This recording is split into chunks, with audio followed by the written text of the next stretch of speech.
أبا عبد الله يا أبا عبد الله.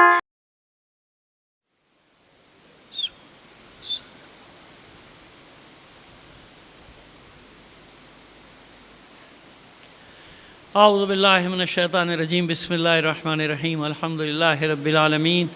الصلاۃ والسلام علی اشرف الانبیاء والمرسلین سیدنا و نبینا ابی القاسم محمد.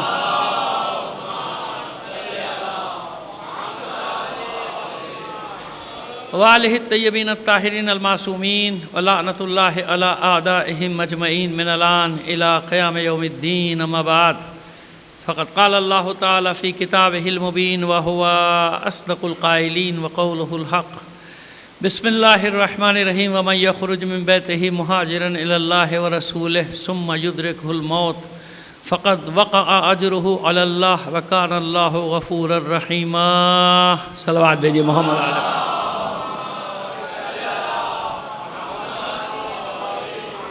آپ سے درخواست کریں گے بانیان مجلس کے مرحومین اپنے مرحومین اور تمام شہداء کو شامل کر کے ایک سورہ فاتحہ پڑھ کر بخش دیجیے گا. بسم اللہ الرحمن الرحیم. الحمدللہ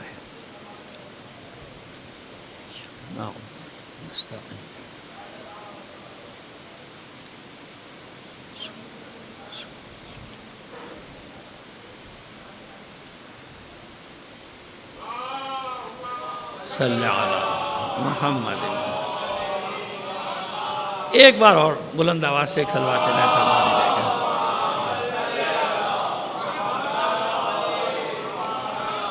عزیزان محترم، ہم اس سلسلہ مجالس کی اپنے حصے کی آخری مجلس تک آ پہنچے. کوشش کر سکتے ہیں، کوشش ہی کی کہ کسی طرح اس مجاہد شخصیت کو اپنی نوجوان نسل، اپنے بچوں کے سامنے لایا جائے کہ زید کون تھا، کیا تھا زید. اور یہ خیال میرے دل میں اس لیے پیدا ہوا تھا کہ چند سال پہلے میں نے اخبار میں ایک اشتہار دیکھا. وہ اشتہار تھا جناب زید کے سلسلے کی ایک مجلس کا. اب اتفاق کہیے کہ اسی وقت ہماری بھی دن ایسا تھا کہ ہماری بھی کہیں مجلس تھی، چاہنے کے باوجود ہم شریک نہ ہو سکے. لیکن معلوم کیا کسی کی ڈیوٹی لگا دی تھی کہ ذرا دیکھیں جا کے کیا سلسلہ ہے. وہ گئے، انہوں نے بتایا کہ بہرحال لوگوں کی تعداد تو کم ہی تھی اپنی جگہ، لیکن جب وہ مجلس مانیٹر کی جو مجلس ہم نے منگائی تھی تو دکھ اس بات پہ ہوا. بہرحال محترم شخصیت، اللہ ان کو عزت دے، ان کی توقیر میں اضافہ کرے. اسی لیے میں نہ شہر کا نام لے رہا ہوں، نہ جگہ کا نام لے رہا ہوں، نہ امام بارگاہ کا نام لے رہا ہوں.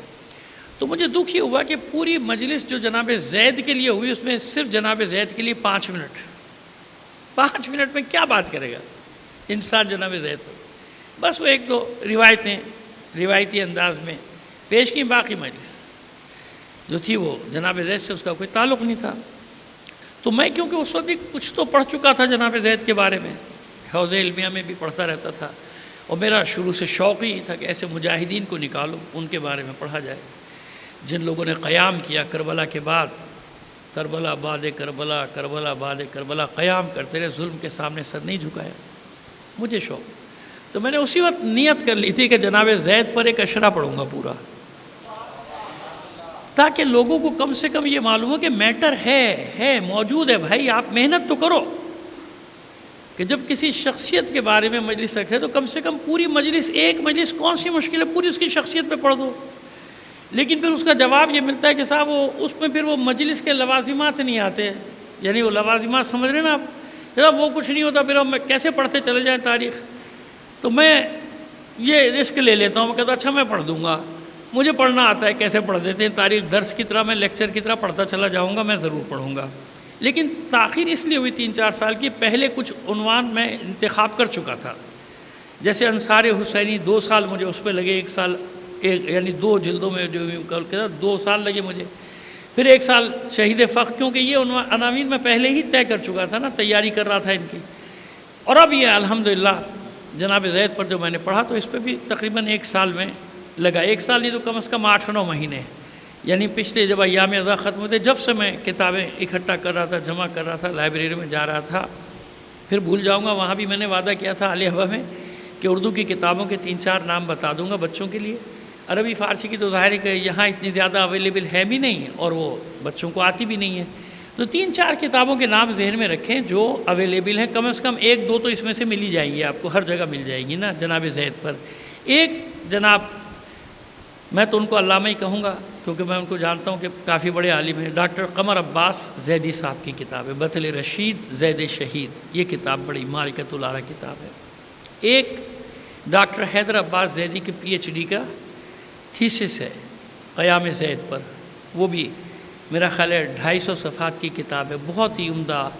اور کیونکہ PhD کا تھیسس ہے لہٰذا اس میں تحقیقی کام بہت ہے. مجھے بہرحال وہ کتاب بہت اچھی لگی, بہت پسند آئی, کیونکہ وہ ترجمہ نہیں ہے بلکہ خود ان کی اپنی ذاتی تحقیق ہے, اچھی ہے. اور تیسری کتاب میں نے آپ کو بتائی تھی جناب زید کے نام سے ہے, وہ ہے جناب ارتضیٰ ابن نواز پوری, ارتضیٰ ابن رضا نواز پوری, ارتضیٰ ابن رضا نواز پوری صاحب کی کتاب ہے. یہ 3 کتابیں ہیں. ایک ترجمہ وزیر حسن زیدی صاحب نے مرحوم نے کیا ہے, اور وہ کتاب, اس کتاب کا ترجمہ کیا انہوں نے شخصیت و قیام زید. شخصیت و قیام زید یہ کتاب ہے ابو فاضل اردکانی کی. یہ میں پہلے بتا رہا ہوں کتابوں کے نام کیونکہ وہاں میں نے وعدہ کیا تھا بتاؤں گا, مجلس میں ہو گئی پھر کہیں سے کہیں نکلتی ہے میری مجلس, وہاں بھول گیا. تو اب یہ پہلے سے میں نے ریکارڈ کیا. یہ اردو میں اور بھی ہوں گی لیکن 4 اچھی کتابیں ہیں جن میں ہمیں مواد نظر آتا ہے, میٹر نظر آتا ہے, یعنی محنت, لکھنے والے کی محنت نظر آتی ہے. پتہ معلوم ہوتا ہے کہ پتہ پڑھنے سے اندازہ ہو جاتا ہے نا کہ اس میں کتنی محنت کی گئی. تو واقعی اس میں, اور ان کا حق بھی ہے کہ ان کا نام لیا جاتا ہے یہاں سے. ظاہر کتابیں لکھی ان میں سے کوئی مرحوم ہو گئے, کچھ زندہ ہیں, تو ان کا یہ اعزاز ہونا چاہیے کہ میں یہاں بیٹھ کے ان کی کتاب کے حوالے دے رہا ہوں, یعنی ان کی محنت ضائع نہیں گئی. یہ مؤلف یا مصنف کے لیے بڑا اعزاز ہوتا ہے کہ اس کی کتاب کا حوالہ دے دیا جائے کسی جگہ پہ. پروردگار ان سب کے درجات کو بلند کرے جو دنیا میں نہیں رہے, جو زندہ ہیں پروردگار ان کو طول عمر عطا فرمائے, اور ہمارے بچوں میں ذوق مطالعہ کو پیدا کر دے, مطالعے کا شوق پیدا ہو ہمارے بچوں میں. یہ پڑھیں, اسٹڈی کریں تاکہ انٹلیکچوئل بنے. میں نہیں کہہ رہا ہوں کہ آپ مولوی بن جائیے, ٹپیکل مولوی نہ بنے, کم از کم انٹلیکچوئل تو بنے نا, دانشور تو بنے نا. معلوم تو ہو کہ ہاں بھائی ڈیپتھ ہے, ہمارے بچوں میں ڈیپتھ ہے, ہر مسئلے کی گہرائی تک جانے کا ان میں حوصلہ بھی ہے اور ہمت بھی ہے. ایک صلوات بھیجیے محمد آل محمد پر. آئیے اب آج ہمیں بیان کو سمیٹنا ہے. کل ہم نے کہا تھا کہ بہت سارے تقریباً ساری اہل سنت فقہا نے بیعت کی تھی. آپ کی علاقہ بھی بتا دیا تھا کہ کہاں کہاں تک بیعت ہوئی تھی. اور یہ بھی کل کی بڑی اہم تقریر ہے ہماری, یہ ہم بتا دیں جو ہم کر کے چلے گئے. یہ ہمیشہ کے لیے بچوں کے لیے دلیلیں ہیں کہ وہ جو الزام لگایا جاتا ہے نا کہ شیعوں نے بیعت کی اور توڑ دی, شیعوں نے بیعت کی توڑ دی, یہ وہ پروپیگنڈے کا انبار 14 صدیوں کا. وہ شیعہ بھی سمجھ رہے ہیں کہ ہاں لوگوں نے بیعت کی توڑ دی. نہیں, شیعہ نے کبھی بھی ائمہ طاہرین کا ساتھ نہیں چھوڑا. شیعوں نے کبھی اماموں کے ساتھ دغا نہیں کی ہے. چند لوگ اگر ملتے ہیں تو وہ ہر قوم میں, کون سی قوم ہے جہاں غدار نہیں ہے, کون سا مکتب ایسا ہے جہاں خیانت کار نہیں ہے, جہاں لالچی نہیں ہے. وہ چند لوگوں کو چھوڑو, ہم از حیث قوم بات کریں. از حیث قوم شیعوں نے ہمیشہ ائمہ طاہرین کا ساتھ دیا, اور نہ دیا ہوتا تو سینکڑوں مرتبہ ان کی آبادیاں جلائی نہ جاتی. آبادیاں جلائی گئیں, مارے گئے. آج تک 1400 سال میں کروڑوں سے اوپر تعداد ہو گئی ہمارے شہداء کی, ان کو مارا گیا, لوٹا گیا, ختم کیا, ان کی املاک جلائی گئی, ان کا یعنی جتنے مصیبتوں کے پہاڑ. اس کے باوجود شیعہ آج تک اہل بیت سے وابستہ ہے کہ نہیں ہے نا. کبھی بھی دیکھیے, میں آپ پر تنقید کرتا ہوں کہ نہیں کرتا, میں اچھے برے کی طرف نشاندہی کرتا ہوں, نہیں یہ الگ بات ہے کہ بھئی خامیاں ہوتی ہیں, ہم ان کی نشاندہی بھی کرتے ہیں, ہم ڈانٹتے بھی ہیں, سب باتیں کرتے ہیں. لیکن کوئی ہمارے بطور کلی تشیع پہ حملہ کرے گا, شیعوں پہ حملہ کرے گا, تو بھئی ہم ہی دفاع کریں گے, اور کون کرے گا. یہ نہیں ہو سکتا کہ تم بطور کلی شیعوں پہ حملہ کر دو, تم تشیع پہ حملہ کر دو, کوئی جواب نہ دے. نہیں, یہ ہمارے گھر کی بات ہے, ہم ڈانٹیں گے بھی, ہمارے بچے بچیاں ہیں, ہم ان کو سب کچھ کہیں گے. لیکن یہ تھوڑی ہو سکتا کہ ہم ان کو یہ کہہ دیں کہ نہیں یہ تشیع کے باغی ہیں, شیعہ نہیں ہے, فلاں نہیں ہے, فلاں نہیں ہے. ایسا نہیں ہو سکتا جب تک ہم لوگ زندہ ہیں, یہ نہیں ہو سکتا. ہم شیعت کا دفاع کے لیے نا, ہم نے کہے کے لیے پڑھا ہے, کس لیے پڑھا ہے. مکتب امام جعفر صادق کا اگر ہم نے نمک کھایا ہے اور کھا رہے ہیں, اور کھا رہے ہیں, تو بھائی کس لیے کھا رہے ہیں؟ دفاع کرنے کے لیے کھا رہے ہیں.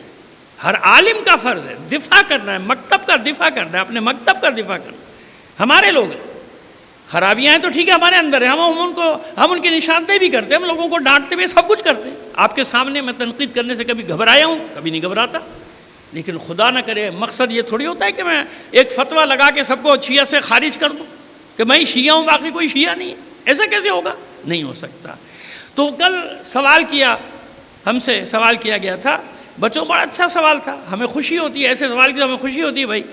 تو اس نے کہا آپ نے حوالہ دیا تھا کہ بہت سارے اہل سنت کے فقہا نے بیعت کی تھی، ان میں سے کچھ کے نام بتا دیتے تو اچھا ہوتا. بالکل بتائیں گے، لازم ہے مجھ پہ کہ بتاؤں، کیونکہ میں نے ایک بات کی ہے نا تو جواب بھی مجھے دینا ہے نا.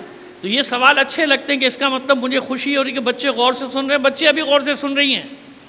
مجھے جگہ جگہ سے فیڈ بیک مجھے ملتا ہے، جہاں گالیاں ملتی ہیں وہاں اچھا فیڈ بیک بھی ملتا ہے. یہ بھی بتا دوں آپ کو، خالی نہ سمجھنا مجھے لوگ برا بھلا ہی کہتے ہیں، نہیں، کچھ لوگ دعائیں بھی دیتے ہیں. الحمدللہ انہی کی دعاؤں کی وجہ سے میری گاڑی چل رہی ہے. صلوات بھیجیے محمد آل محمد. آگے آ جائیں، آگے آ جائیں.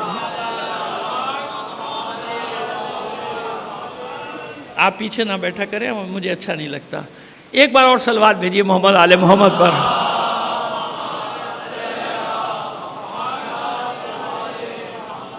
کوئی وزیر نہیں آیا بھائی، نہ کوئی مشیر آیا. اہل علم کی میں قدر کرتا ہوں ہمیشہ سے، اہل علم میرے لیے محترم ہے. باقی میں کسی کو ہوا ہے وزیر کبھی نہ سمجھ بیٹھیے گا. کل تو منع کرے تھے، آج کوئی وزیر آ گیا کہہ رہے ہیں آگے آ جاؤ. میں وزیر کو کہتا ہوں بھاری بیٹھا رہے تو اچھا ہے، میری مجلس سے پھر سننے کا، یہاں بیٹھ کے تجھے بھی سننی پڑیں گی. صلوات بھیجیے محمد آل محمد پر. تو آپ وہ نام لے رہے ہیں آپ کے سامنے اور ثبوت کے ساتھ کہ یہ سارے کے سارے اہل سنت تھے. فقہا، عام آدمی نہیں، فقہا، قاضی، حکمران، گورنر، کس نے بیعت کی؟ ان سب نے چھوڑا. یہ رافضی نہیں ہے. رافضی یہ ہیں جنہوں نے بیعت کر کے بیعت توڑی ہے. یہ رافضی. شیعوں کو رافضی بناتے ہو. شیعوں نے جانیں دی ہیں، شیعہ لڑے ہیں، قربانیاں دی ہیں، آج تک دے رہے ہیں شیعہ قربانیاں. اہل بیت کے نام پہ اپنا سب کچھ لٹا رہے ہیں. یہ رافضی ہیں. آؤ تمہیں بتائیں رافضی کون ہیں. صلوات بھیجیے محمد آل محمد پر.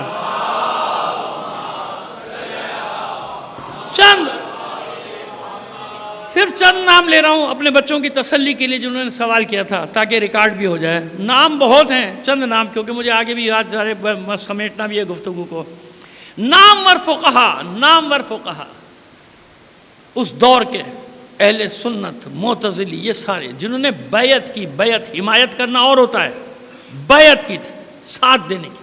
پہلا نام عبداللہ ابن شرما ابن طفیل، بنو زبہ کے ہیں. یہ کیا ہیں سن لیجئے. ظاہر ہے آپ نے پہلی بار نام سنا، آپ کو کیا پتہ یہ کون ہے؟ میں بتا رہا ہوں نا کون ہے.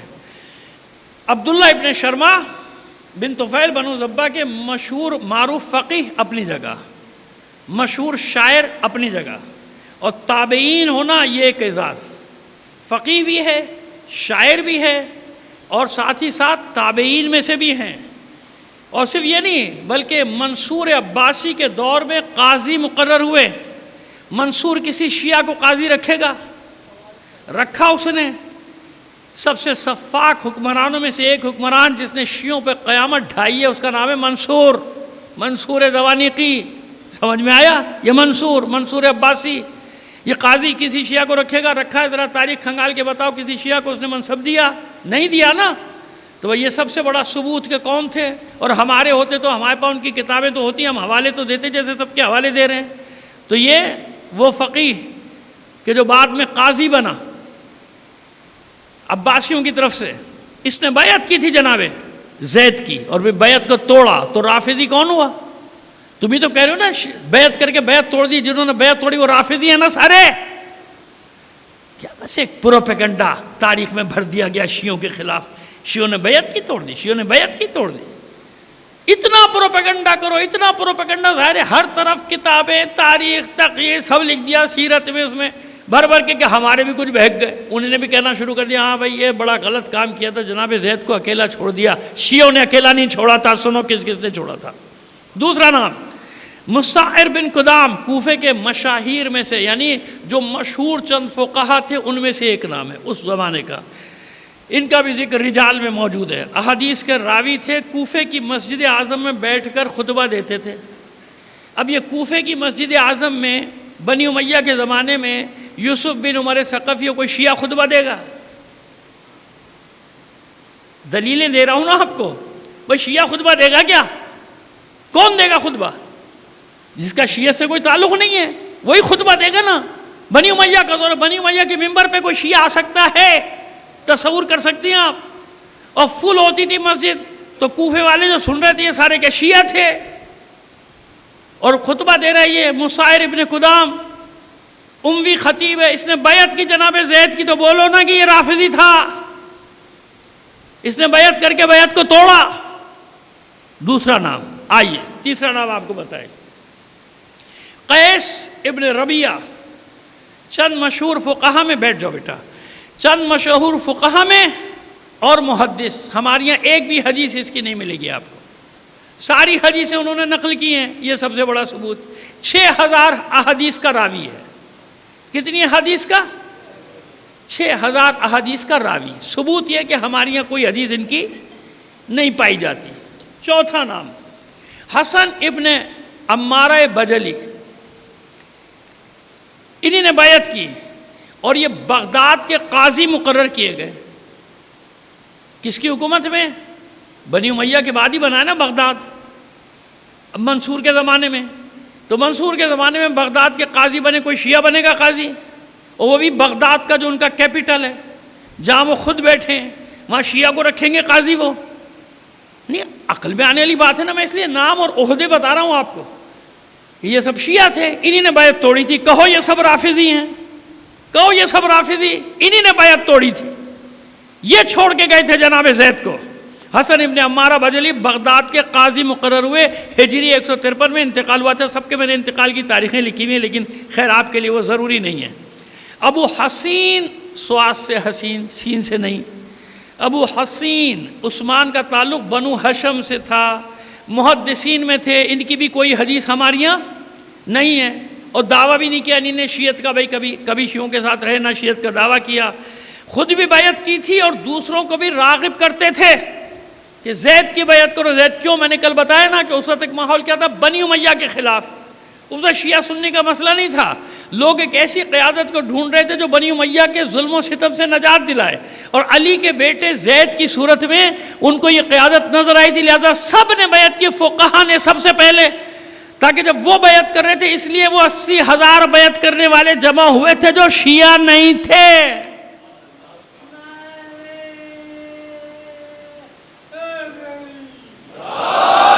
بیٹا کوئی اور ایک نعرہ لگا دو، یہ بیچارہ مریض ہے.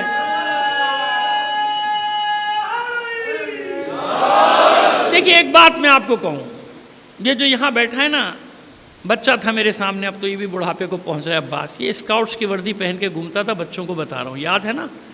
مریض ہے. دعا کیا کریں پروردگار عالم اس کو صحت دے، اس کو شفا دے. سمجھ گیا؟ کیونکہ یہ وہ لوگ ہیں کہ جن کو آپ کی توجہ کی ضرورت ہمیشہ رہتی ہے، اور ان سے محبت سے پیش آیا کریں، ان سے سختی سے پیش نہ آیا کریں. ایک صلوات بھیجیے محمد آل محمد پر. آئیے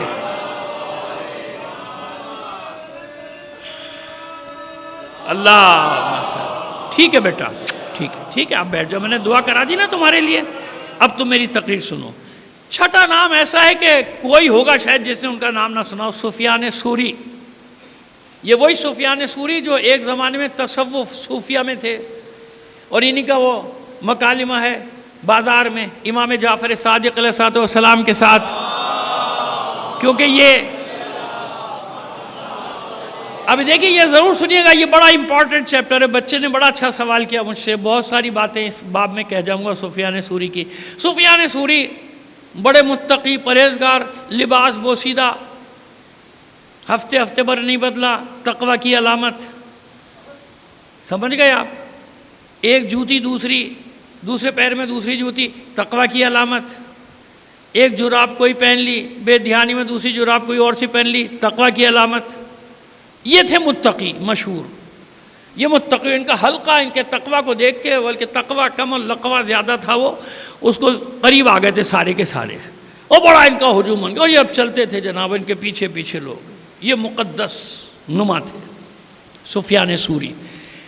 اور انہوں نے چھٹے امام کو دیکھا قیمتی لباس پہنے ہوئے ہیں, بہت اچھا لباس, جانتے ہیں نا آپ چھٹے امام لباس ماشاءاللہ آپ کا مشہور تھا, اچھا لباس, زیب تن کر کے گھر سے باہر نکلتے تھے, زیب تن کر کے نکلتے تھے, بہت اچھا لباس. اس نے ٹوک دیا لوگوں کے سامنے, آپ خاندان رسالت کے چشم, آپ فرزند رسول, یہ لباس آپ کو زیب نہیں دیتا, اتنا قیمتی لباس.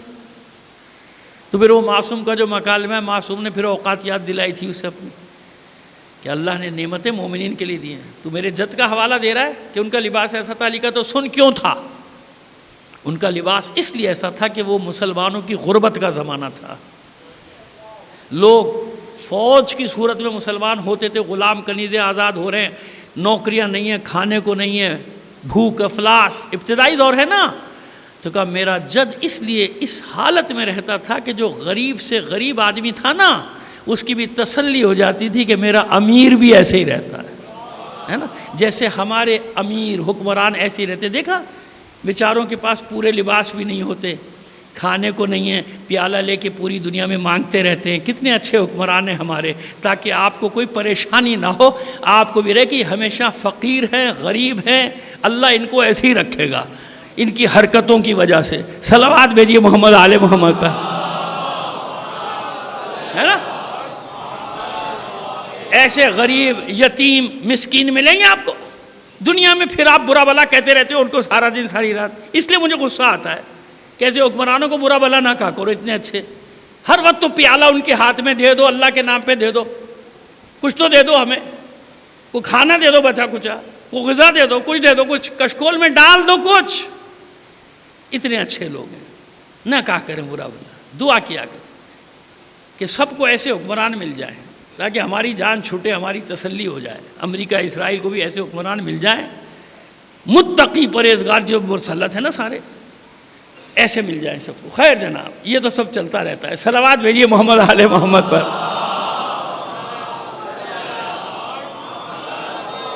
تو یہ سفیان ثوری وہی تھا, اسی قبیل کا وہ زمانہ ہے. آج اسلام کی شان و شوکت کا زمانہ ہے, تاکہ جب کوئی غیر مسلم وفد دوسرے لوگ آئیں تو وہ یہاں دیکھ کے, لوگوں کو دیکھ کے معاشی حالات کا اندازہ لگا لیتے ہیں, ہے نا. جیسے کراچی کی سڑکوں کو دیکھ کے ماشاءاللہ, گٹروں کو دیکھ کے, نالوں کو دیکھ کے سب سمجھ لیتے کہ حکمران بھی ایسے ہی ہیں, پبلک بھی ایسے ہی ہے نا. غریب یتیم مسکین لوٹے پیٹے قافلوں والے لوگ ہیں یہ, ہے نا. تو ایسا کیوں ظاہری, جیسے آپ جائیں گے فرسٹ امپریشن کیا ہوگا, ظاہری صورتحال کو دیکھیں, بھائی خوشحالی ہے ملک میں خوشحالی ہے, بھوک افلاس نہیں ہے, ٹھیک ہے نا. تو اب یہ کو سمجھایا کہ یہ شوکت کا زمانہ ہے, اور لباس حلال طریقے سے. یہ دیکھ تو نے کسی کا حق تو نہیں کھایا کسی کا. مولا کے سامنے جناب جعفر طیار کے صاحبزادے جناب عبداللہ ابن جعفر طیار کتنے بڑے سرمایہ دار تھے, مولا نے کبھی ٹوکا انہیں؟ رزق حلال. کیوں؟ ان کی دولت سے ہزاروں مسلمان فیضیاب ہو رہے تھے, ان کی دولت سے ہزاروں غلام کنیزیں آزاد ہو رہے تھے. کب منع کیا اسلام نے حلال رزق اور دولت کمانے سے؟ کب منع کیا؟ کیوں؟ جتنے یہ دولت مند حلال طریقے سے بھائی پیدا ہوں گے حلال ذریعے سے, تو غریبوں کا فائدہ ہوگا نا, مسکینوں کا فائدہ ہوگا, بیچارے لوگوں کا فائدہ ہوگا. تو امام نے ٹوکا انہیں کبھی کہ اتنی دولت تم رکھ کے بیٹھے ہو؟ کیوں؟ جانتے کہ دولت کس کام آ رہی ہے. ان کی سخاوت مشہور تھی. جناب عبداللہ ابن جعفر طیار کی تو سخاوت کے اتنے قصے ہیں جس کا کوئی حساب نہیں. دوسروں نے لکھے ان کی سخاوت کے قصے. آگے چلتے ہیں. اب سمجھ میں آ گیا کون سفیان ثوری؟ یہ سفیان ثوری, اس نے بیعت کی جناب زید کی. بہت بڑا عالم ہے, اس سے بہت روایات ہیں. اب لیکن اس کے بعد جب یہ پہنچا, مدد کرنے بھی پہنچا, لیکن جنگ ختم ہو گئی. جناب زید شہید ہو چکے تھے. اس کے بعد اس نے کیا کیا؟ جناب یحییٰ بن زید کی شہادت کے بعد جو زیدیہ گروپ ایک جمع ہو رہا تھا نا, شیعہ نہیں تھے, سن لو, زیدیہ. شیعہ کہاں سے آئے؟ وہ سب وہ تھے جو بیعت توڑنے والے تھے, انہوں نے بعد میں فرقہ بنایا زیدیہ. زیدیہ کا زیدیوں سے کوئی تعلق نہیں ہے, زیدی سادات ہیں. زیدی جناب زید کی اولاد ہیں, وہ زید کی اولاد الگ, یہ زیدیہ فرقہ الگ. تو یہ سفیان ثوری زیدی فرقے میں شامل ہوا، زیدیہ بنا اور ان کا بہت بڑا عالم قرار پایا، ان کا فقیہ بنا۔ تو شیعہ کہاں سے آیا؟ زیدیہ فرقہ جو بنا اس میں شیعوں کا کوئی تعلق ہی نہیں ہے، وہ تو ان لوگوں نے بنایا تھا جن لوگوں نے بیعت توڑی چلے گئے۔ شیعہ کہاں سے تھا؟ اس میں کوئی سید بھی نہیں تھا، بعد میں کوئی سید آج گیا اور اس نے زیدیہ مذہب قبول کر لیا، میں اس کی بات نہیں کر رہا، میں بتا رہا ہوں کہ جب فرقہ وجود میں آیا شیعوں کا اس سے کوئی تعلق نہیں۔ کیوں؟ شیعہ وہی تھے اس زمانے میں بھی جن کا یقین تھا 12 اماموں پر۔ آج تک جناب زید سے اتنی محبت کرنے کے باوجود بتائیے آپ میں سے کوئی بھی جناب زید کو امام زید کہتا ہے؟ شیعہ نہیں کہہ سکتا محبت کا، کیوں؟ جانتا ہے کہ منصب امامت اور ہے۔ سمجھ میں آ رہی ہے ہماری بات؟ کہ اس لیے زیدی ہونے پہ کبھی وہ نہ کیا کرو لوگ نسبت، ہاں زید سے نسبت دے رہے ہیں نا، بالکل ہے، یہ تو فخر کی بات ہے، یہ کوئی شرمندگی کی بات تھوڑی ہے۔ زیدیہ فرقہ الگ ہے، زیدی سادات ہیں، زیدیہ فرقے کا سادات سے کوئی تعلق نہیں ہے۔ اور یہ بھی بتا دیں کہ ان کی فقہ حنفی اب تک رائج تھی، فقہ حنفی میں فقہی اعتبار سے عمل کرتے تھے، ان کی نماز کا طریقہ ہم سے الگ، ان کی امامت کا سلسلہ پیچھے تک جا کے ملتا ہے جہاں ہم نہیں ملاتے۔ سمجھ میں آ گئی بات؟ صلوات بھیجیے محمد آل محمد پر۔ یہ تو اب ہوا ہے کہ چند سالوں سے وہ زیدیہ فرقہ کلو شین یرجع الی اصلہ، ہر شے اپنے اصل کی طرف واپس پلٹتی، اب وہ پلٹنا شروع ہوئے ہیں، اب وہ ادھر آنا شروع ہوئے۔ کیوں؟ انہوں نے سب کو دیکھ لیا، پوری دنیا کو دیکھ لیا کہ میدان کا مرد شیعہ ہے، یہ ہے شیعہ جو ساری دنیا میں قیام کر رہا ہے۔ یہ حوالے دینے والوں کہ شیعوں نے ساتھ چھوڑ دیا، شیعوں نے، آج بتاؤ نا کون کھڑا ہے میدان میں؟ سامراج کے مقابلے میں، یہود و نصارہ کے مقابلے میں، ملوکیت کے مقابلے میں، جبر کے مقابلے میں، آمروں کے مقابلے میں، پوری دنیا میں کوئی کھڑا ہے تو شیعہ کھڑا ہے۔ برا بھلا کہو، کچھ کہو، اس سامراجی طاقتوں کے مقابلے میں کوئی مملکت ہے نا جسے دنیا شیعہ مملکت کہتی ہے، وہی تو آنکھوں میں آنکھیں ڈال کے کھڑے ہیں، اس سے بڑا کوئی ثبوت چاہیے؟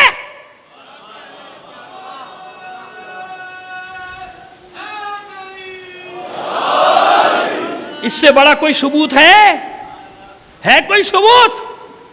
کہ آج دیکھ لو نا کون کھڑا ہے، آج دیکھ لو نا کون لڑ رہا ہے، کہاں ہو تم؟ ہمیں روافظ کا الزام دینے والوں، سارے تو سامراج کے ہاتھ میں ہاتھ ڈالے کھڑے ہو، ہم پہ الزام لگا رہے ہو۔ ہم تو آج بھی کربلائی لوگ ہیں، آج بھی حسین کے ساتھ کھڑے ہیں، ہم تو آج بھی آل علی کے ساتھ کھڑے ہیں۔ بیٹا پانی دو، پانی یار۔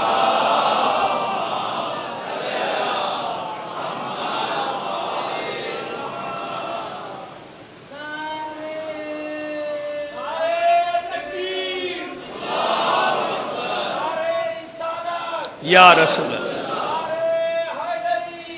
یا اتنی بلند آواز سے صلوات بھی نائت فرما دیجئے مل کر۔ بات سمجھ میں آئی؟ ایک جملہ رٹ لیا تاریخ میں، شیعہ نے ساتھ چھوڑ دیا، شیعہ نے ساتھ چھوڑ دیا، آج کون لڑ رہا ہے؟ چلو آج بتاؤ نا، آج کون ہے میدان میں؟ سمجھ میں آئی ہماری بات؟ ایسے نہیں پڑھ رہے یہاں پہ بیٹھ کے کہ ہوا میں آواز چلی جائے ہماری اور تحلیل ہو جائے، نہیں، اس کی بازگشت ہے، اس کی گونج ہے، اور رہے گی یہ آواز، ہمیشہ رہے گی، سب کے کانوں میں جائے گی یہ آواز۔ آؤ آج دیکھ لو نا، آج دیکھ لو کون کھڑا ہے، بتاؤ نا۔ شیعہ تو چھوڑ کے بھاگ جاتے تھے، آج کون چھوڑ کے بھاگا ہے؟ آج کس نے سرنڈر کیا ہے؟ کون اسلامی مملکتوں میں یہود و نصارہ کو لا کے بٹھا رہا ہے؟ کون خیانت کر رہا ہے اسلام اور مسلمانوں کے ساتھ؟ اور لڑ کون رہا ہے؟ دیکھ لو تمہارے سامنے ہے۔ سمجھ میں آئی بات؟ زیدیہ الگ، زیدی یہ الگ بات ہے کہ وہ سب اب زیدیہ فرقہ پلٹ کے الحمدللہ واپس اس طرف آ رہا ہے۔ کیوں؟ ان کا تھا کہ قیام بالسیف، وہ دیکھ رہے ہیں کہ سامراج کے خلاف کون لڑ رہا ہے، اور کون ہمارا ساتھ دے رہا ہے؟ شیعہ بے وفا ہوتا تو ساتھ دیتا، شام میں، یمن میں، لبنان میں، عراق میں ایسے الزام لگاتے تھے بغیر تاریخ کو کھنگالے ہوئے۔ اس لیے میں نے یہ خون جگر آپ کے سامنے رکھا ہے 8-9 دن میں، تاکہ یہ بات محفوظ ہو جائے، معلوم ہو جائے بچے کو کہ شیعہ کسی دور میں اپنے اماموں سے بے وفائی کرنے والا نہیں تھا، نہ ہے، نہ کرے گا، کبھی بھی نہیں کرے گا۔ چند افراد نکال دو، میں نے کہا نا وہ ہر قوم میں نہیں ہے، ہر قوم میں خیانت کار ہوتے ہیں۔ کون سی قوم ایسی ہے جس میں خیانت کار نہیں ہے بھائی؟ کون سا گروہ، کون سا ملک، کہاں؟ ہر جگہ یہ ہے، ہمیشہ سے ہے۔ آئیے اب یہ سفیان ثوری کا قصہ سمجھ میں آیا کہ زیدیہ فرقے میں گیا، ہم سے تعلق تھا، بتاؤ یہ رافضی ہے؟ کون ہے رافضی ہے؟ سارے یہ ہم پر الزام تھوپ دیتے ہو فوراً۔ آگے چلیے، محمد ابن عبد الرحمن ابی لیلہ، اور یہ جناب انہی نے بیعت کی، مفتی تھے، مجتہد تھے اپنے دور کے، اور پھر یہ کوفے کے قاضی مقرر ہوئے، اور پھر کوفے کے حاکم بنے، حاکم کوفہ بھی بنے، قاضی کوفہ تو تھے ہی، شیعہ ہے، شیعہ کو عہدہ دیں گے بنی امیہ۔ جناب زید کی شہادت کے بعد عہدوں کا ملنا ہی بتا رہا ہے کہ عہدے کیوں دیے گئے۔ کیا کیا تھا ان لوگوں نے؟ بیعت کر کے توڑی تھی، اکیلا چھوڑ دیا تھا علی کے بیٹے کو۔ تو یہ ہے رافضی، ہم سے سن لو نام رافضیوں کے، رافضی شور مچا رکھا ہے۔ آئیے چلیے، اچھا کوفے کے قاضی تو مقرر ہوئے اپنی جگہ، بعد میں حاکم کوفہ بھی رہے، اور مزے کی بات ہے کہ بنی امیہ، بنی عباس دونوں نے ان کو گورنر بنایا۔ حالانکہ بنی امیہ بنی عباس کا جانتے ہیں نا، تو آپ سمجھ رہے ہیں صرف آپ کے ملک میں ہوتے ہیں لوٹے۔ چلیے دیر سے سمجھ آئی، سمجھ میں تو آئی بات۔ صلوات بھیجیے محمد آل محمد پر۔ سمجھے؟ آپ خود سوچیں کہ وہ آدمی کیسا مفتہ ہوگا کہ جس کو بنی امیہ نے بھی حاکم بنایا، بنی عباس نے بھی بنایا، کتنا بڑا لوٹا ہوگا وہ، جبکہ دونوں مشرق مغرب ایک کو چن کے مارا ہے عباسیوں نے، ان کو، ان کے حامیوں کو، اس کو قاضی بنایا، اس کو حاکم بنایا۔ اب سمجھ میں آ گیا کون تھے بیعت توڑنے والے، کون تھے رافضی؟ سنو بس ایک نام اور بتاتے ہیں، وہ نام لیتے چلے جائیں گے تو ہمارا ٹائم سارا نکل جائے گا۔ ہلال ابن حباب، کون ہے یہ؟ مدائن کا قاضی، عہدے پر ہے، اس وقت عہدے پر ہے جب بیعت کی ہے۔ ہلال ابن حباب، اس نے بیعت کی، عہد و پیمان کیا، جب پریشر آیا توڑ دیا۔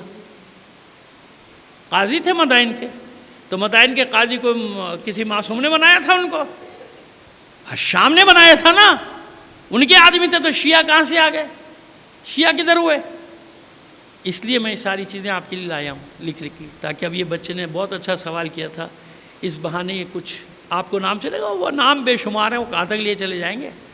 صرف یہ بتا رہا ہوں آپ کو کہ سمجھ میں آ رہی ہے بات کہ کیوں اتنا پروپیگنڈا؟ چور خود ہوتا ہے، دوسرے پہ لام چور چور چور، اتنا شور مچاؤ کیوں بھائی؟ سارے پروپیگنڈے کے ذرائع تو ان کے پاس ہیں، وہ جو پروپیگنڈا کریں گے وہی جائے گا، دوسرا تو نہیں جائے گا، دوسرے جانے کی اجازت ہی نہیں ہے۔ سمجھ آ گئی؟ یہ وہی بنی امیہ کے حربے جو ہر زمانے میں جاری رہے۔ اب آئیے جو بات، جناب زید کی شہادت ہو گئی، کل یہاں تک بتایا تھا نا آپ کو، ان کے بیٹے نے انکار کیا کہ نہیں، زیرہ ویرہ ڈال کے پانی میں بہانے والی کہانی ٹھیک نہیں ہے، سر کاٹ کے مقتول میں ڈالنا نہیں، یہ میں گوارہ نہیں کروں گا، اور کوئی بھی بیٹا گوارہ نہیں کر سکتا، کوئی بھی بیٹا۔ لہٰذا وہ تالاب میں، پانی میں قبر بنا کے اوپر سے پانی بہا دیا گیا، چھپ جائے۔ لیکن وہ شقیر نامی جو طبیب آیا تھا نا، کیونکہ دوسرے دن یوسف ابن عمر ثقفی نے اعلان کیا جو سر لائے گا اس کی سوچ سے زیادہ انعام دوں گا، اور کسی بھی زید کے ساتھی کا سر لائے گا تو 1000 دینار دوں گا۔ اب جناب وہ جتنوں نے بیعت توڑی تھی وہ تو جانتے تھے نا کہ کون کون رات کو لڑا ہے، کون کون شہید ہوا ہے، ان کو لے گئے اٹھا کے لوگ، ان کے سر آنے شروع ہوئے۔ اب اس کو بھی ہوا کہ مر تو گئے، شہید تو ہو گئے زید بھائی، میں تو جا کے اپنا انعام لے لوں، اور زید جیسے کا سر۔ تو 2-3 روایتیں، ایک اس کی ہے شقیر کی کہ یہی طبیب گیا تھا، اس نے مخبری کی، حالانکہ پہلے عہد و پیمان کیا تھا، عہد و پیمان توڑا، انعام کے علاج میں قبر کا پتہ بتایا۔ ایک کسی حجام کا ذکر ہے کہ وہ چھپ کے دیکھ رہا تھا سارا واقعہ، ایک کسی اور کا، لیکن واقعہ ایک ہی لکھا سب نے۔ بس آئے سپاہی یوسف بن عمرو ثقفی کے، عمر ثقفی، یوسف بن عمر ثقفی کے سپاہی آئے، اور جس جگہ کی نشاندہی کی گئی تھی وہاں سے اس مظلوم کی لاش کو نکال لیا زید، اور لاش نکالنے کے بعد سر کو تن سے جدا کر دیا گیا، سر کو بھیج دیا گیا، کیونکہ حشام نے کہا تھا سر میرے پاس بھیجو، سر وہاں بھیجا۔ سوال بھی ساتھ میں پوچھا کہ اب اس لاش کا کیا کروں؟ کہا اس کو لٹکا دو کناسا کے دروازے پہ۔ کناسا بازار تھا، اور باب کناسا اس وقت منڈی تھی، منڈی کناسا۔ اب آپ کو بتا دیں لوگ کوفے شہر میں ڈھونڈتے پھرتے ہیں کناسا کہاں ہے، نہیں، کوفے شہر میں نہیں۔ جب آپ کوفے سے نکلیں گے ہلا کی طرف، تو تھوڑا سا کوفے سے نکلیں گے تو ذی الکفل ایک بستی لکھی ہوئی آئے گی، ذی الکفل۔ جو لوگ ہو کے آگے انہیں نہیں بتا رہے، انہیں تو معلوم ہی ہے، جو نہیں گئے یا وہاں جاتے ہیں لیکن زیارت کا شرف نہیں ملا، کیوں ہوتا ہے یہ؟ دیکھیے میں قافلے والوں کو کچھ نہیں کہہ رہا، اصل میں ان کی مجبوری ہوتی ہے۔ اب ان کا پورا ٹور جو ہے وہ 10-12 دن سے زیادہ کا نہیں ہوتا ہے نا، وہاں 6000 زیارتیں ہیں، وہ آپ کو کہاں سے کرائے گا؟ نہیں کرا سکتا۔ میں ان کا فیور نہیں کر رہا، لیکن خواہ کی بیجا تنقید بھی نہیں کر رہا۔ اب ان کے پاس محدود ٹائم، محدود دن، 3-4 دن کربلا میں رہنا ہے، 3-4 دن انہیں نجف میں رہنا ہے، 1-2 دن کاظم میں، یہی ہے نا، اس میں وہ جتنی زیارتیں کرا سکتے ہیں وہ کرا دیتے۔ اور پھر وہ قافلے والوں کا حساب کتاب آپ کو معلوم ہوتا ہے، بسوں میں چڑھانا اتارنا، وہ ایک قیامت میں تو آنکھوں سے دیکھا ہے، جب سب کو جمع کرنا، وہ بازار گیا، وہ فلاں جگہ گیا، وہ فلاں جگہ گیا، ایک مصیبت ہوتی ہے۔ تو اس میں جو زیارتیں ان کے نصیب ہوتی ہیں وہ ہو جاتی ہیں، اور کوئی لے جاتا ہے، ایک بار امام دیتے ہیں، دوسرے کہیں اور لے کے، اس طرح سے ہوتا ہے۔ لیکن میں آپ کو اس لیے بتا رہا ہوں کہ اس پہ سارا ڈیپینڈ نہ کریں نا۔ ایک مینیفیسٹو کی فوٹو کاپی اپنے پاس رکھیے، ٹیکسی کیجئے، چلے جائیے۔ اچھا، ذی الکفل میں جہاں آپ کا روضہ ہی کہوں گا میں تو، اس کو کہتے ہیں مقام زید، مقام زید۔ یہی اس زمانے میں کناسا تھا، کناسا کا بازار تھا، ملا ہوا ہے کوفے سے لیکن باہر، تھوڑا سا باہر۔ اس وقت یہ منڈی تھی، بازار تھا بہت بڑا کناسا، اور اسی کے سارے جنگ جو بھی کوفے اور اس کے درمیان ہی کوفے میں شامل تھا۔ اب یہ تو چھوٹا بڑا ہوتا رہا نا، شہر تباہی بربادی سب پھیلتی رہی، جو بھی ہوتا رہا۔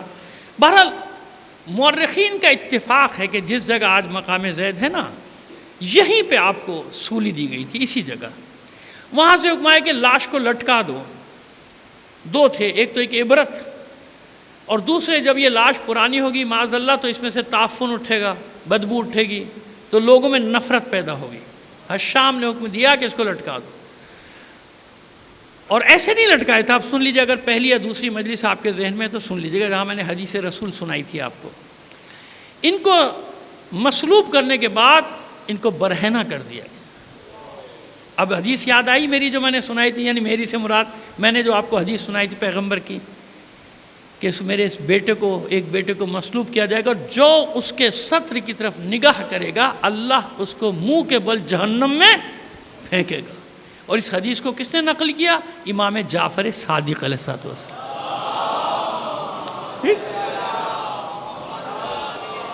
اب دیکھیے، میں کہوں تو معجزہ، تو کہیں گے بھئی شیعہ سنا رہے ہیں، سنانے دو ان کو۔ نہیں، ابن عساکر مورخ لکھتا کہ 2 کرامتیں تو اسی وقت وجود میں آئیں جب جناب زید کو مصلوب کیا ہے، تو 2 کرامتیں لکھتا مورخ لکھ رہا ہے، کہتا ہے 2 کرامتیں وجود میں ہیں۔ جیسے ان کو مظلوم زید کو بے لباس کیا گیا اور ٹانگا گیا، مکڑی نے آ کے اپنا جالا بنا دیا اور ستر کر دیا، ستر پوشی۔ یعنی اللہ نے کتنا کرم کیا کہ آپ کی ستر پوشی کس سے کرائی؟ وہ مکڑی نے پورا ایسا جالا بنا، لوگ ڈر گئے، پیچھے ہٹ گئے کہ یہ غیبی ہے، کچھ کام نہیں بولے، اس میں مداخلت نہیں کی۔ کتنے سال یہ لاشا لٹکا رہا ہے؟ ہجری 122 سے لے کے ہجری 125، 3 سال سے زیادہ۔ اور دوسری اسی وقت کرامت کیا وجود میں آئی کہ جب ان کو ٹانگ دیا گیا تو قبلے کی طرف ان کی پشت تھی، منہ ادھر تھا۔ یہ آپ کا جسد جس کا منہ سے مراد سامنے کا حصہ، سر تو تھا ہی نہیں، یہ پورا گھوما اور قبلہ رخ ہو گیا۔ اب وہ سپاہی آگے بڑھے، کوئی ہوا ہوگی، کوئی بانس ہل گیا نیچے جس پہ سلیب دیے، پھر کیا، پھر وعدہ۔ جتنی بار پشت قبلہ کرنے کی کوشش کرتے تھے، جسم پھر گھوم جاتا تھا۔ یہ مورخ لکھ رہا ہے، مورخ ابن عساکر وہ لکھتا ہے کہ یہ ہوتا، ویسے اور بھی جگہوں پہ لکھا ہوا ہے، لیکن مجھے حیرت ہوئی کہ مورخ کیسے لکھ رہا ہے اس واقعے کو۔ اس نے لکھا جناب کہ گھوم جاتا تھا۔ تیسری چیز کیا ہوئی، 3 سال سے زیادہ یہ جسد اطہر سولی پہ لٹکنے کے باوجود اس میں تعفن پیدا نہیں ہوا۔ نتیجہ یہ ہوا کہ الٹا ہو گیا کام۔ الٹا کام یہ ہو گیا کہ لوگوں میں نفرت کے بجائے لوگوں میں محبت پیدا ہونا شروع ہو گئی کہ بھائی، اسی لیے وہ زیدیہ فرقہ جنہوں نے بیعت توڑی تھی، انہوں نے پھر زیدیہ فرقہ بنایا، یہ کرامتیں دیکھ کے، اور یہ وہ لکھتے ہیں کرامتیں اپنی کتابوں میں کہ ان کی کرامتیں دیکھ کے یہ لوگوں کے دلوں میں الٹا محبت کہ بھائی یہ تو اولیاء اللہ میں سے علی کا بیٹا، اولیاء اللہ کی ہوتی ہیں یہ چیزیں کہ مرنے کے بعد ان کے جسد سے، ان کے جسم سے یہ چیزیں ظاہر ہوں۔ 3 سال سے زیادہ۔ جب حشام واصل جہنم ہوا، پھر یوسف عمر ابن ثقفی نے پوچھا، چلیں کوئی بات نہیں، صلوات بھیجیے محمد آل محمد پر۔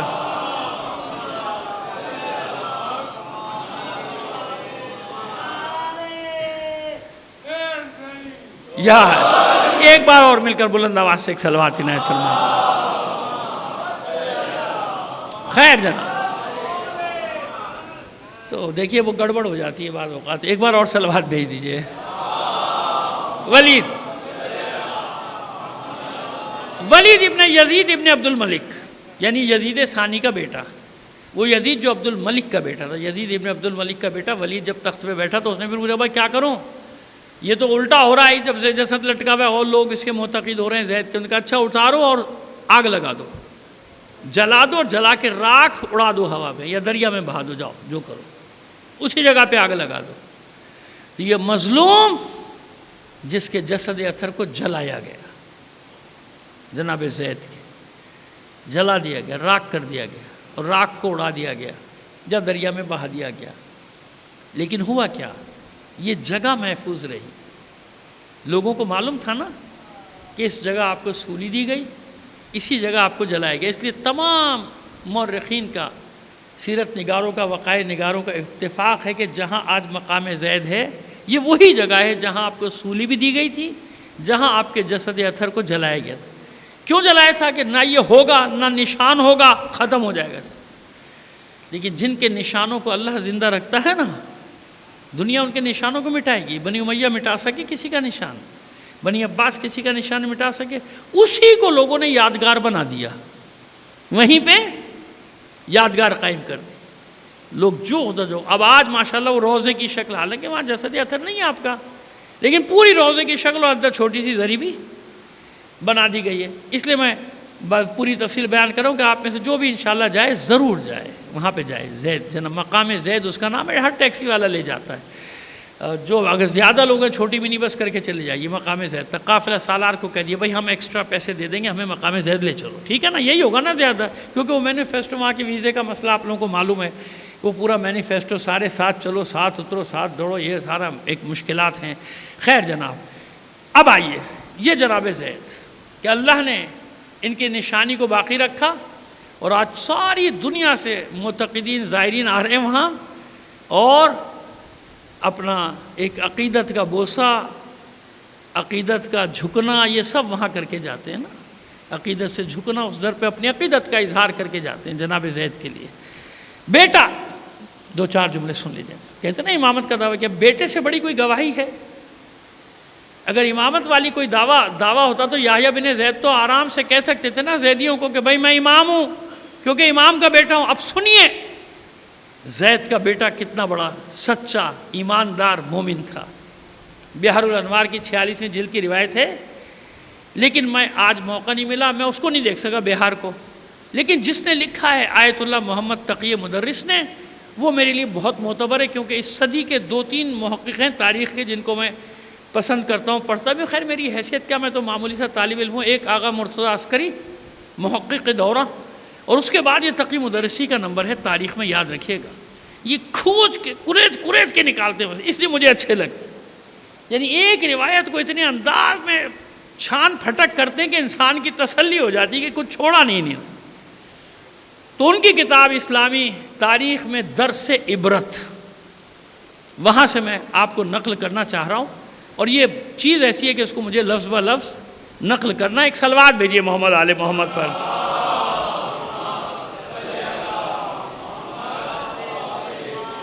بس جلدی جلدی چلتے ہیں جناب، ایک اور صلوات بھیج دیجیے۔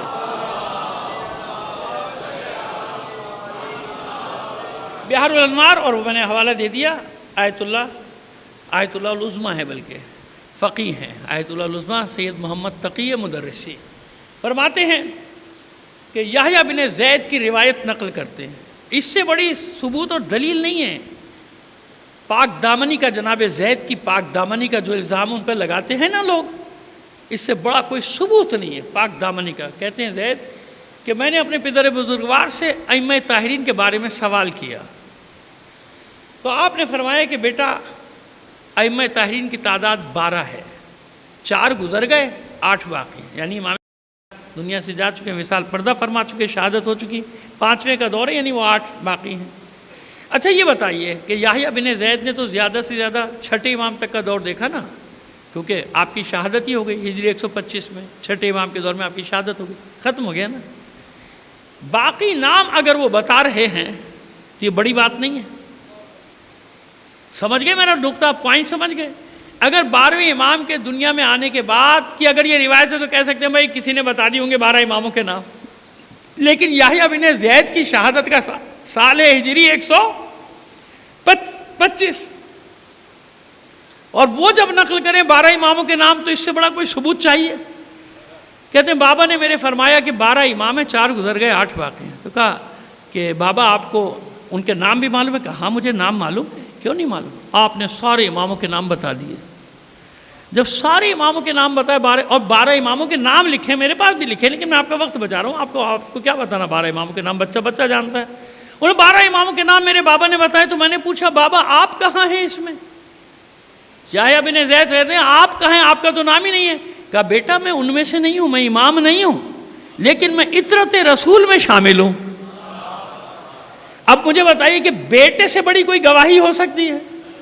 بیٹے سے بڑی کوئی، کہ بیٹا کہتا میں امام ہوں، میرا باپ امام تھا، میں بھی امام ہوں، مجھے مانو اتنا بڑا فرقہ مل رہا ہے، لاکھوں لوگ آج 1 کروڑ کی تعداد میں دنیا میں موجود ہیں، کہ مل رہے اس وقت چلو 1 لاکھ 1.5 لاکھ ہوں گے، تھے تو صحیح، مل جاتے نا۔ کہ نہیں، گواہی دی کہ میرے بابا نے امامت کا دعویٰ نہیں کیا، میں گواہ ہوں، کیونکہ میرے بابا نے خود مجھے 12 اماموں کے نام یاد کرائے۔ تو اس نے پوچھا کہ آپ کو کیسے معلوم، آپ یہ نام کیسے جانتے ہیں جو آپ نے نام مجھے بتائے؟ تو اس پہ جناب زید نے، میرے بابا نے جواب دیا کہ بیٹا یہ وہ عہد ہے جو اللہ کے رسول نے ہم سب سے لیا ہے۔ صلوات بھیجیے محمد آل محمد پر۔ اب آئیے فضیل، اب ہم نے کہا نا اب جلدی جلدی چل رہے ہیں کہ امام جعفر صادق علیہ السلام کا کیا رویہ رہا۔ صلوات بھیجیے، حوالے وہی دو، حوالے یہی دو۔ اسی میں اسلامی تاریخ میں درس عبرت، آیت اللہ سید محمد تقی مدرس، اور وہ حوالہ دے رہے ہیں بحار الانوار کی 46ویں جلد کا، ریکارڈ کرا رہا ہوں نا، اس لیے بات اتنی تفصیل سے کہہ رہا ہوں، کیونکہ میری نظر سے آج میں نہیں دیکھ سکا اور کاموں میں مصروف تھا۔ یہ میں نے دیکھ لیا کہ اس میں بحار الانوار کی 46ویں جلد، صفحہ نمبر وغیرہ سب لکھا ہوا ہے، لیکن کیونکہ میری نزدیک خود تقی مدرسی کوئی عام مصنف، عام رائٹر نہیں ہے نا، محقق ہے، اس وقت کا محقق ہے، تو مجھے معلوم، اور کتابوں کی تو میں تصدیق کرتا ہوں، لیکن یہاں مجھے بھروسہ ہے کہ جو لکھا ہے، کیونکہ عربی میں ہے کتاب، یہ فارسی میں، اور پوری دنیا میں یہ کتاب گئی ہے، آدھی اسلامی دنیا میں تو گئی ہے، جہاں جہاں بھی تشیع ہے یہ کتاب عربی میں اور فارسی میں گئی ہے۔ خیر جناب، کہتے ہیں کہ فضیل، یہ وہ فضیل ہیں جو جناب امام اعظم ابو حنیفہ کے پاس امام نے بھیجا تھا کہ بھائی اب بیت کی تجدید کا وقت آ گیا، آؤ، لیکن انہیں نے اپنا عذر ظاہر کیا، چلے بھائی، وہ جانے، اللہ جانے تو کیا ہوا تھا کیا نہیں ہوا تھا۔ تو اب یہ فضیل ان 10 بچنے والوں میں تھے، 10 یا چند، بہرحال 10 کا ایک عدد دیا جاتا ہے، ممکن ہے 12 رہے ہوں، ممکن ہے 14، 10 آدمی جو بچے تھے جناب زید کے ساتھی، جو پراگندہ ہوئے، منتشر ہوئے، ان میں ایک تھے یہ فضیل۔ یہ فضیل کوفے سے سیدھے نکلے، مدینے پہنچے۔ کہتے مدینے پہنچ کر میں 6 امام کی خدمت میں حاضر ہوا، اور میں نے سوچ لیا تھا کہ میں 6 امام کو زید کی شہادت کی خبر نہیں دوں گا، کیونکہ آپ کی دل شکنی ہوگی، جب میں آپ کی خدمت میں پہنچا، میں نے سلام پیش کیا آپ کی جناب میں، تو آپ نے مجھ سے پوچھا یہ بتاؤ میرے چچا زید نے کیا کیا، کیا حال ہے؟ کہیں کہ میں خاموش رہا. یہ کہتے ہیں کہ میں خاموش رہا، میں نے کوئی جواب نہیں دیا، لیکن میری آنکھوں سے آنسو نکل پڑے. فضیل فرماتے ہیں کہ میری آنکھوں سے آنسو نکل پڑے. تو امام نے مجھ سے فرمایا کہ زید کو شہید کر دیا گیا، میرے چچا زید کو شہید کر دیا گیا. میں نے کہا خدا کی قسم ایسا ہی ہوا ہے امام. میں نے کہا اس کے بعد میرے چچا زید کو سولی پہ لٹکایا گیا ہے. امام خبریں دے رہے ہیں، سولی پہ لٹکایا گیا ہے. میں نے عرض کیا خدا کی قسم فرزند رسول ایسا ہی ہوا ہے کہ ان کو سولی پر بے دردی کے ساتھ لٹکا دیا گیا. کہتے ہیں کہ امام علیہ السلام نے رونا شروع کر دیا، امام نے رونا شروع کر دیا زید پر. اور جب آپ رو رہے تھے تو جو آنسو ٹپک رہے تھے ایسا لگ رہا تھا جیسے مروارید گر رہے ہیں. یہ روایت، اسی لیے میں نے کاغذ رکھا کہ روایت کے لفظ بلفظ آپ تک پہنچا دوں. آپ کی آنکھوں سے آنسو مروارید کے موتیوں کی طرح ٹپک رہے تھے. آپ کی آنکھوں سے، یہ جناب زید پہ رو رہے ہیں چھٹے امام، مروارید کے موتیوں کی طرح آنسو ٹپک رہے تھے. پھر امام نے مجھ سے پوچھا یہ بتا فضیل، اہل شام کے مقابلے میں میرے چچا کے ساتھ جنگ میں شرکت کی تو نے؟ فضیل سے سوال کیا اہل شام کے مقابلے میں میرے چچا کے ساتھ جنگ میں شرکت کی تو نے؟ میں نے کہا امام سے کہ جی فرزند رسول، میں ان کا ہم رکاب تھا، میں جنگ میں ان کے ساتھ تھا، شریک رہا. تو امام نے پوچھتے کہ تو نے کتنے شامیوں کو قتل کیا؟ تو وہ فضیل کہتے ہیں میں نے بتایا کہ میں نے 6 شامیوں کو قتل کیا. پھر امام نے پوچھا جب ان کو قتل کر رہا تھا تیرے دل میں کوئی شک تو نہیں آیا ان کے وجود میں، یعنی قتل کے بارے میں کوئی شک تو نہیں آیا؟ تو میں نے کہا فرزند رسول میرے مولا، میرے آقا، اگر شک آتا تو میں ان کو قتل نہ کرتا، مجھے قطعاً شک نہیں آیا. اب سنیے جو اصل لائن سنانا چاہ رہا ہوں. کہتے ہیں کہ میں نے سنا فرزند رسول دعا کر رہے ہیں کہ اے میرے اللہ مجھ کو اس خون بہانے میں شریک قرار دے. یہ امام فرماتے کہ اے اللہ مجھ کو اس خون بہانے میں شریک قرار دے. اور پھر کہتے ہیں خدا کی قسم میرے چچا زید اور اس کے اصحاب شہید ہوئے بالکل ایسے جیسے میرے جد علی ابن ابی طالب اور ان کے اصحاب شہید ہوئے. اور کچھ چاہیے؟ ختم کر دیا میں نے بیان کو. بہت سارے لوگوں نے کچھ سوال بعد بھی کیے، بیان میں پہلے کر چکا ہوں سارا گزشتہ مجالس میں، لیکن اپنے بھائیوں کا شکر گزار ہوں. میں سوشل میڈیا پہ زیادہ مجھے تو الجھن ہوتی ہے بہت زیادہ، میں نہیں اس کو استعمال کرتا. لیکن اس وقت مجھے خوشی ہے کہ میرے ان بھائیوں نے یہاں بھی آل ابا میں بھی، میں خود چاہتا تھا کہ یہ محفوظ ہو جائے تاکہ آپ کچھ بھول جائیں، کچھ یاد آئے تو کم سے کم اب تو بڑا آسان ہو گیا نا، نکال کے فوراً میری مجلس دیکھیں اور آپ کو ملے. تو انشاءاللہ اور ایک دعا کیجئے. میں آپ سے ایک اپیل کر رہا ہوں، گزارش کر رہا ہوں، التجا کر رہا ہوں. میں نے اتنا جناب زید کا ذکر کیا ہے آپ کے سامنے نا، آپ میں سے جب بھی کوئی جناب زید کے روضے پہ جو روضہ ان سے منسوب ہے وہاں جانا، اس گناہگار کو یاد رکھنا. آپ سے گزارش کرنا ہو، بس ایک دعا کرنا، قیامت کے دن جناب زید میرا ہاتھ پکڑ لے، وہ میری شفاعت کرے، میری سفارش کرے. ہم گناہگار لوگ ہیں، یہ میری آپ سے التجا ہے، بھولیے گا مت. جب آپ میں سے کسی کا جناب زید پہ جانا ہو اس گناہگار کو ضرور یاد رکھنا، بھولنا مت مجھے. چلیے آنسو آ گئے، مجلس ہو گئی. جانتے ہیں سب سے چھوٹا بچہ کتنے سال کا تھا جناب زید کا، جس کو جناب چھٹے امام نے پالا ہے؟ 4 سال کا. اتنا بڑا تھا جو یتیمی کے معنی بھی نہیں جانتا تھا. مگر میں اتنا ہی عرض کرتا ہوں کہ کچھ بھی تھا، جعفر صادق نے ناز و نعم میں پالا، جن کا نام تھا حسین بن زید، ناز و نعم میں پالا. کیوں؟ چچا کی یادگار ہے نا، زید کی یادگار ہے. مجھے ایک اور 4 سال کی بچی یاد آتی ہے.